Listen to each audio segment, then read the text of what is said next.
नमस्कार, मैं कमलेश कबीर आपका एक बार फिर स्वागत करता हूं इस नए एपिसोड में। आज के इस एपिसोड में हम बात करेंगे सुप्रीम कोर्ट की। जब किसी व्यक्ति के साथ अन्याय होता है तो वो सुप्रीम कोर्ट, हाई कोर्ट या हम कहें सेशन कोर्ट, तो कोर्ट की तरफ रुख करता है ये समझने के लिए, ये देखने के लिए कि उसको न्याय मिलेगा। लेकिन आज की परिस्थिति में, आज के समय में अगर हम सुप्रीम कोर्ट की बात करें तो क्या सुप्रीम कोर्ट स्वतंत्र रह गया? ये एक बड़ा सवाल है। अब जब हम ये कहते हैं कि स्वतंत्र रह गया या नहीं रह गया, तो उसके पीछे का लॉजिक क्या है? उसके पीछे का लॉजिक ये है कि अभी आपने देखा होगा सुप्रीम कोर्ट की एक जज जस्टिस एम त्रिवेदी, बेला त्रिवेदी, उनका रिटायरमेंट हुआ। और रिटायरमेंट होने के बाद में जस्टिस जो सीजेआई बने हैं नए, बीआर गवई, वो काफ़ी नाराज़ दिखे। और नाराज़गी की वजह क्या थी? नाराज़गी की वजह थी कि उनको फेयरवेल नहीं दिया गया। तो कार्यकाल से थोड़ा सा पहले, क्योंकि सुप्रीम कोर्ट छुट्टियों पे जा रहा है, इस वजह से उन्होंने अपना रिटायरमेंट लिया। अब ऐसी स्थिति में सुप्रीम कोर्ट के ऊपर बहुत सारे सवाल खड़े हो जाते हैं। अब सवाल खड़े इसलिए हो जाते हैं क्योंकि सुप्रीम कोर्ट की साख जिस तरीके से पिछले कुछ समय में आपने देखा होगा बहुत ज़्यादा नीचे तक गिरी है। अब ऐसे में चाहे भ्रष्टाचार का मामला हो, जिसमें आपने देखा एक जज के घर पे करोड़ों रुपए का केस जो है वो जलकर राख हो गया, तो सवाल तो वहाँ पर भी उठते हैं। लेकिन जब हम ये कहते हैं कि सरकार किसी की भी हो, सिस्टम हमारा होगा, तो जस्टिस एम बेला त्रिवेदी की जो रिटायरमेंट थी वो इसी तरफ इशारा करती है कि आज भी सुप्रीम कोर्ट कुछ लोगों के मुट्ठी में खेलता है। अब वो लोग कौन है? तो वो लोग कौन है, कहाँ से आते हैं, कैसे करते हैं, इसको समझने के लिए दो मोटे तौर पे मैं आपको उदाहरण समझाता हूं। एक, अभिषेक मनु सिंघवी की एक सीडी वायरल हुई थी जिसमें वो महिला वकील को कुछ कहते हुए नजर आते हैं, ऑफर देते हैं। और ऑफर कौन सा होता है वो आपको पता होगा, जज बनने का एक ऑफर दिया जाता है। और दूसरा कपिल सिब्बल, तीस्ता सीतलवाड़ के केस में जो बड़ा हाईलाइट हुआ, और जिस तरीके से पटना हाई कोर्ट के एक माननीय न्यायाधीश ने राष्ट्रपति को चिट्ठी भी लिखी थी कि किस तरीके से चंद्रचूड़ सिंह के पास में कॉल आता है और उसके बाद में जब 3 जजों की बेंच का जो है वो गठन किया जाता है, और जब फैसला नहीं आता तो तुरंत जो है वो दूसरी जब बेंच बनाई जाती है और फिर तीस्ता सीतलवाड़ को जमानत दे दी जाती है।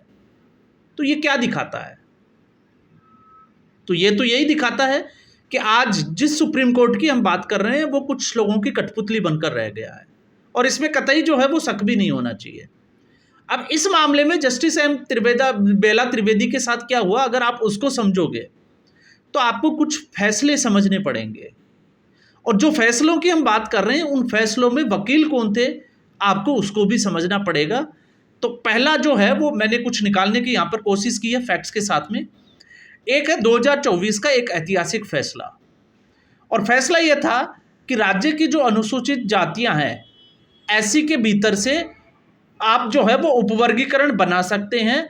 इसको लेकर जस्टिस बेला त्रिवेदी असहमत दिखाई दी, इसको असंवैधानिक करार दिया गया। कुछ राज्यों की तरफ से ये याचिका दी गई थी उपवर्गीकरण के लिए, लेकिन उस समय जस्टिस एम बेला त्रिवेदी काफ़ी इस फैसले से जो है वो नाराज दिखाई दी। दूसरा, बच्चों के संरक्षण को लेकर, जिसको पॉक्सो एक्ट की जिसकी हम बात करते हैं, उसको लेकर अदालतों की जो कमी है उसकी तरफ भी इशारा किया, तो वो जस्टिस बेला त्रिवेदी ने किया।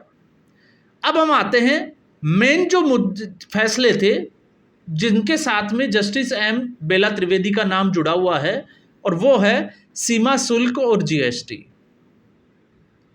अगर कोई व्यक्ति सीमा शुल्क कर में जो है वो चोरी करता है या जीएसटी की चोरी करता है, तो उसको गिरफ्तार करने के बाबत कौन कौन सी शक्तियां हैं, इसको लेकर एक याचिका दी गई थी इसको निरस्त करने के लिए। लेकिन बेला त्रिवेदी ने इसको बरकरार रखा था, यह कहते हुए कि यह संवैधानिक प्रक्रिया का एक हिस्सा है। तो एक ये वाला फैसला और दूसरा जिसके हम 2024 के ऐतिहासिक फैसले की बात करते हैं। फिर उसके बाद में आते हैं तृणमूल कांग्रेस के सांसद अभिषेक बनर्जी। आम आदमी पार्टी के बाद में अगर कोई दूसरी सबसे बड़ी पार्टी जो भ्रष्टाचारी है उसके ऊपर टैग लगता है या उसके ज्यादातर मंत्री और नेता जेल में गए हैं तो वो है टीएमसी।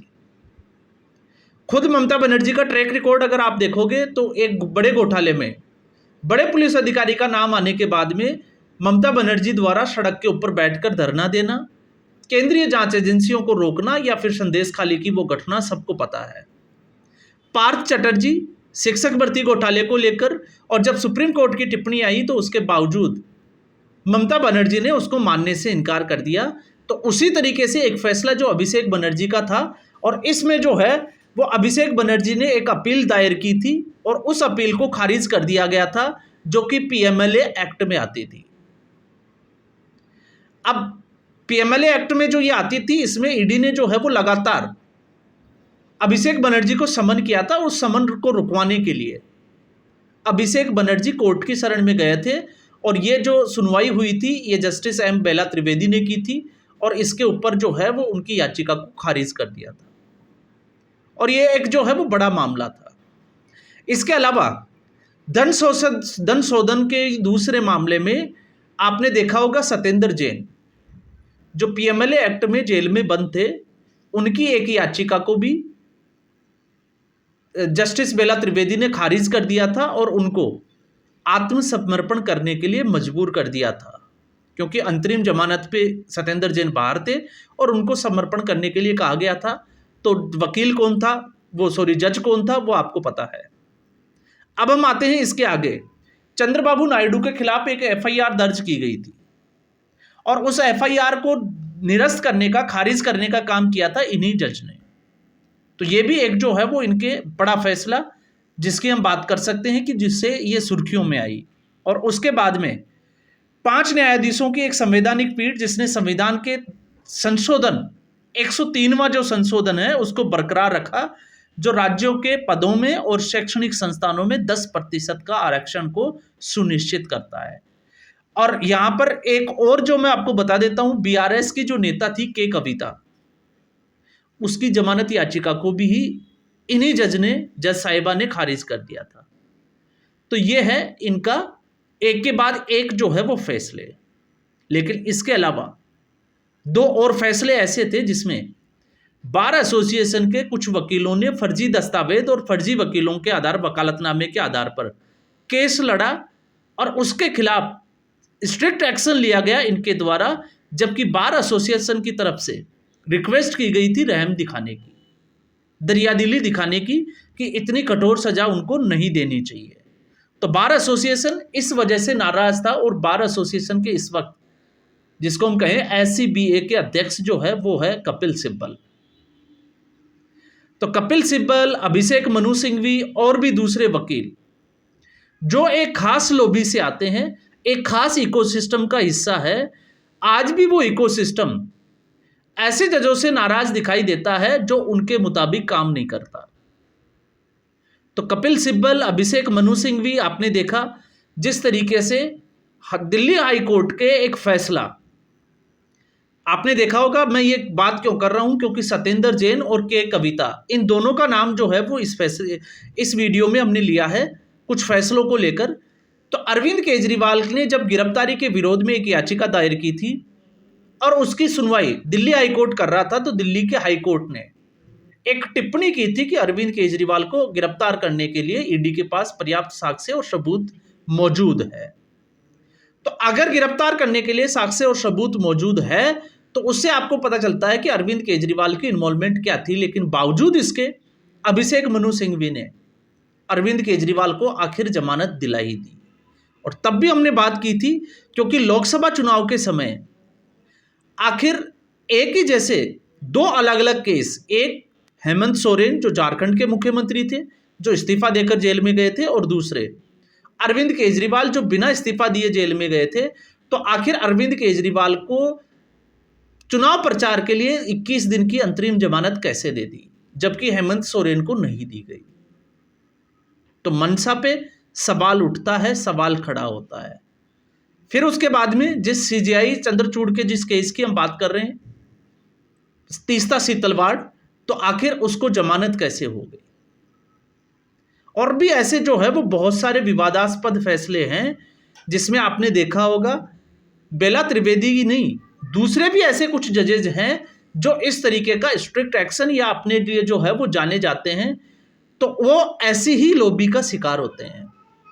तो इसलिए हम कहते हैं कि सरकार किसी की भी हो, सिस्टम हमारा होगा, और सुप्रीम कोर्ट इसका सबसे बड़ा और एक ताज़ा उदाहरण है, जिसमें इस तरीके के जिस तरीके की जो घटनाएं देखने को मिल रही है, तो आप इससे समझ सकते हैं कि इस देश का दुर्भाग्य ही है कि आज सुप्रीम कोर्ट जैसी संस्था जिसके ऊपर पूरा देश न्याय के लिए भरोसा करता है, वो खुद अपने लिए न्याय की जो है वो गुहार लगा रहा है, या हम कहें कि वो न्याय ढूंढ रहा है।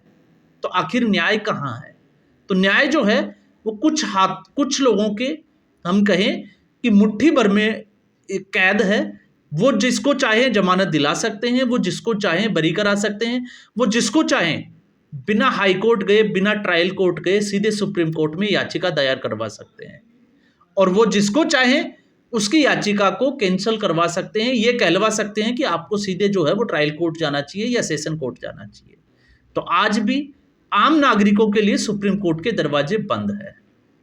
लेकिन सुप्रीम कोर्ट रोहिंग्याओं की सुनवाई करता है, सुप्रीम कोर्ट धारा 370 की सुनवाई करनी पड़ती है पुनर्विचार के लिए।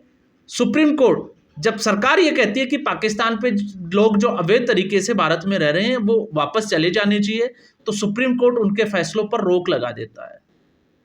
अब आप सोच के देखिए ये कितना जायज है कि 10 दिन के लिए एक पाकिस्तानी महिला या पाकिस्तान के लोगों को पाकिस्तान जाने से भी जो है वो रोकता है।